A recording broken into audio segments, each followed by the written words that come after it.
এদিকে এনসিপির আহ্বায়ক নাহিদ ইসলাম বলেছেন, আগামী ৩ আগস্টের মধ্যে সরকার জুলাই সনদ ঘোষণা না করলে তাদের দল নিজেরাই এই ঘোষণাপত্র প্রণয়ন করবে। রাজশাহী থেকে নাটোরে যাবার পথে এমন বক্তব্য দেন নাহিদ। পরে নাটোরের স্টেশন বাজার এলাকায় পথসভা, মাদ্রাসা মোড়ে সংক্ষিপ্ত সভা এবং বড়াইগ্রাম সহ আরও বেশ কিছু স্থানে সমাবেশ করে এনসিপি। এ সময় তারা বলেন, এনসিপি মিথ্যা আশ্বাস দিবে না। তরুণদের নিয়ে দেশ গঠন করতে সবার কাছে সহায়তা প্রার্থনা করেন তারা। দুপুর ৩টার দিকে নাটোরের কর্মসূচি শেষে সিরাজগঞ্জে পৌঁছায় দলটির নেতাকর্মীরা। এরপর পদযাত্রাটি পাবনায় যাবার কথা রয়েছে। আর কখনোই আপনারা চোখ বুঝে কোন চাঁদাবাজি, সন্ত্রাস, দখলদারিত্ব মেনে নেবেন না। যখন এমন একজন সমন্বয়কারী সহযোদ্ধা আমাদের রাজপথের সামনে সাথে থাকেন, তখন এমন অসংখ্য আপোষহীন সহযোদ্ধা, হাজারো লক্ষ ছাত্র জনতা একসাথে আগামীতে নাটোরের এনসিপির পতাকা তোলা আসবে বলে আমরা বিশ্বাস করি।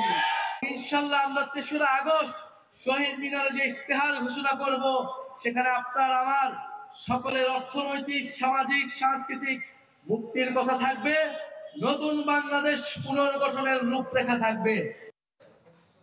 দর্শক, এনসিপির পদযাত্রার বিষয়ে কথা বলবো। সিরাজগঞ্জ থেকে জানাবেন সহকর্মী হিরক গুণ। হিরক,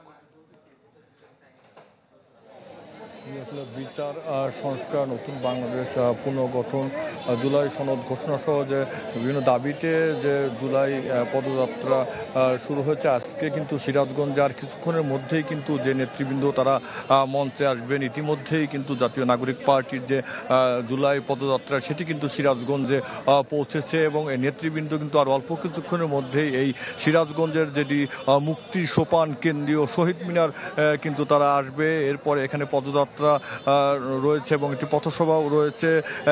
আপনারা দেখতে পাচ্ছেন যে ঠিক এই যে সিরাজগঞ্জের কেন্দ্রীয় শহীদ মিনার যে মুক্তির সোপান চত্বরে কিন্তু আয়োজন করা হয়েছে পথসভা। আমরা যেটি জেনেছি যে অল্প কিছুক্ষণের মধ্যে যে নেতৃবৃন্দ তারা কিন্তু এই মঞ্চে আসবেন, সেখানে কিন্তু বক্তব্য রাখবেন। এরপরে পদযাত্রা রয়েছে এবং আজকের সিরাজগঞ্জের এই কর্মসূচির পরেই কিন্তু আবার তারা পাবনায় চলে যাবেন। দেখতে পাচ্ছেন যে ঠিক দুপুরের পর থেকেই কিন্তু সেখানে মানুষও জমায়েত হয়েছে। ঠিক এই যে জুলাই যে পদযাত্রা উপলক্ষে কিন্তু রাজশাহী বিভাগের যে কর্মসূচি নাটোরের পরে কিন্তু আজকে সিরাজগঞ্জে নেতৃবৃন্দ আসছে। ইতিমধ্যে কিন্তু তারা সিরাজগঞ্জে প্রবেশ করেছে এবং অল্প কিছুক্ষণের মধ্যে যেই কেন্দ্রীয় শহীদ মিনার যেটি মুক্তির সোপান যে স্থানটিতে এই পথসভার আয়োজন করা হয়েছে, সেই স্থানটিতে কিন্তু নেতৃবৃন্দ আসবেন এবং তারা বক্তব্য রাখবেন। এবং আমরা ঠিক জানতে পেরেছি যে তারা খুব মঞ্চে সিরাজগঞ্জ শহরেই কিন্তু তারা প্রবেশ করেছে এবং ঠিক অল্প কিছুক্ষণের মধ্যে তারা এই মঞ্চে কিন্তু যারা আসবে এবং বক্তব্য রাখবে। আমরা দেখতে পাচ্ছেন যে ঠিক এই যে সিরাজগঞ্জ শহরের যেটি মুক্তির সোপান কেন্দ্র শহীদ মিনার চত্বরেই কিন্তু আজকের এই পথসভাটি আয়োজন করা হয়েছে জুলাই পদযাত্রা উপলক্ষে।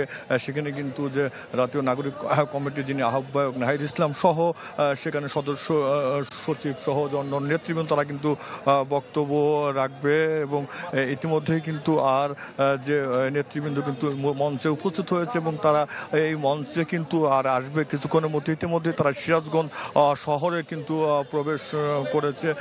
ঠিক আমরা এই যে কেন্দ্রীয় শহীদ মিনার যেটি মুক্তির সোপান সেই স্থানে কিন্তু রয়েছে। এখানে কিন্তু যে নেতৃবৃন্দ তারা কিন্তু বক্তব্য রাখবেন। এরপরেই কিন্তু তাদের যে পদযাত্রা কর্মসূচি রয়েছে এবং সিরাজগঞ্জ কর্মসূচির পরে কিন্তু তারা পাবনার উদ্দেশ্যে রওনা হবেন।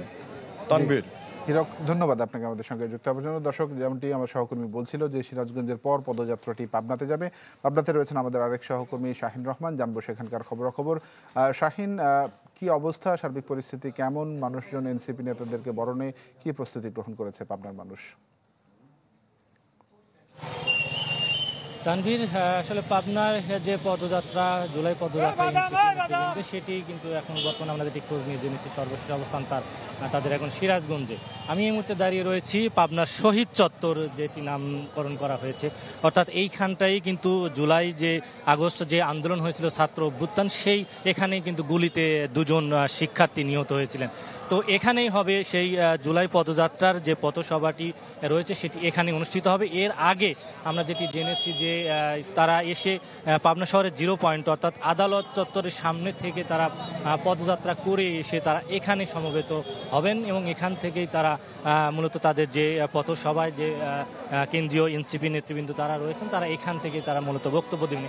এবং এর পূর্ব প্রস্তুতি হিসাবে আমরা দেখেছি যে বিকেল 5টায় মূলত সময় দেয়া ছিল পাবনার এই পদযাত্রা এবং পথসভার, সেই সবার কিন্তু সেটি কিন্তু এখন পিছিয়ে গিয়েছে। অর্থাৎ যেহেতু এখনও তারা সিরাজগঞ্জে রয়েছেন, সেখান থেকে পাবনা এসে পৌঁছাতে অন্তত 9টা বাজতে পারে বলে এখানকার যারা নেতৃবৃন্দ রয়েছেন তারা জানিয়েছেন। এবং এখন যে পরিস্থিতি আমরা দেখতে পাচ্ছি যে এখানে প্রায় সব ধরনের প্রস্তুতি বৈষম্য বিরোধী ছাত্র আন্দোলনের নেতৃবৃন্দ তারা নিয়ে রেখেছেন। শহীদ চত্বর ঘিরে প্রচুর শিক্ষার্থী এবং বৈষম্য বিরোধী আন্দোলনের নেতৃবৃন্দ তারা এখানে উপস্থিত রয়েছেন।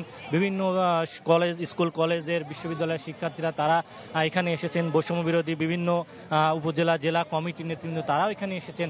এবং আমরা দেখেছি যে প্রচুর শিক্ষার্থী এবং বেশ কিছু সাধারণ মানুষও এখানে উপস্থিত রয়েছেন এবং তারা এটি ঘিরে আসলে খুবই উচ্ছ্বসিত বলে তারা জানিয়েছেন। এবং এখন পর্যন্ত আমরা দেখেছি যে এটি সফল করতে তারা গত 2 দিন ধরেই তারা এখানে কাজ করেছেন।